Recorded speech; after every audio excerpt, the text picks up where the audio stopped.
भाजपा विधायक जनक राज ने भी आज सदन में करुणामूलक नौकरियों का मुद्दा उठाया है। उन्होंने कहा कि लंबे समय से करुणामूलक आश्रित अपनी मांगों को लेकर धरना दे रहे हैं, लेकिन सरकार इसे गंभीरता से नहीं ले रही है।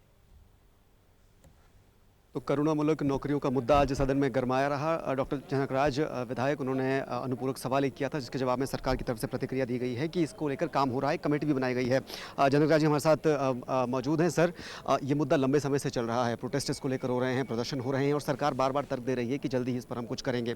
अब एक सब कैबिनेट कमेटी बनाने का फैसला किया गया है, क्या लगता है कि जल्दी ही मामले का समाधान हो सकता है?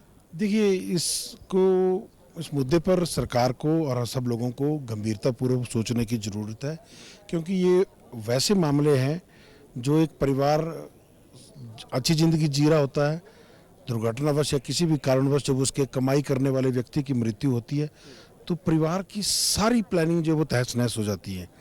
और ऐसी कंडीशंस में जो लाभ करुणानुमूलक, जैसे नाम लिख दिया करुणा, तो करुणा जब इसमें शब्द जुड़ा है तो इसका वो प्रदर्शित भी होना चाहिए कि सही मायने में सरकार जो है वो करुणा इन लोगों के प्रति रखती है।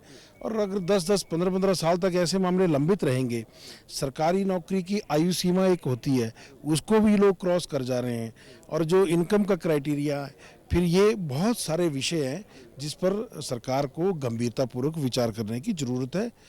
और इन लोगों की समस्या के समाधान के लिए देखिए, कोई स्थायी पॉलिसी बनना बहुत ज़रूरी है।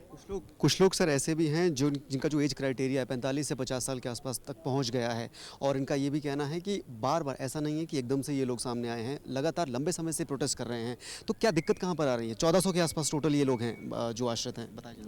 देखिए, जो मेरे पास आंकड़े हैं, जिस करुणामूलक संघ ने मेरे पास दिया, लगभग 3000 के ऐसे केस पेंडिंग हैं, और इन्होंने 432 दिन तक लगातार धरना भी, प्रदर्शन भी किया है।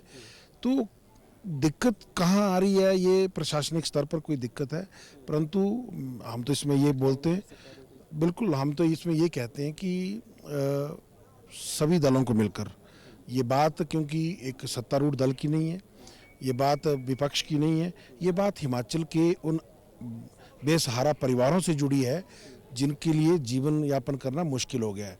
तो सरकार को इसमें गंभीरता दिखाते हुए और कमेटी जो बनाई है उसके लिए एक समय सीमा तय की जानी चाहिए कि 2 महीने के अंदर ये कमेटी अपनी रिकमेंडेशन देगी।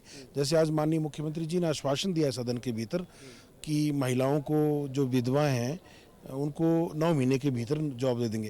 देखिए, बहुत मुश्किल है, एक बेचारी महिला, छोटे बच्चे, कमाई का कोई साधन नहीं है, सालों साल इंतजार करना पड़ रहा है। तो हमें राजनीतिक दृष्टि से न देखकर मानवता के आधार पर ऐसे मामलों का निपटारा करना चाहिए। तो मानवता के आधार पर इस मामले को देखना जरूरी है, और कैबिनेट सब कमेटी ने जो टाइम तय किया है 9 महीने का, उसको लेकर भी एक तरह से सवाल उठना लाजमी है।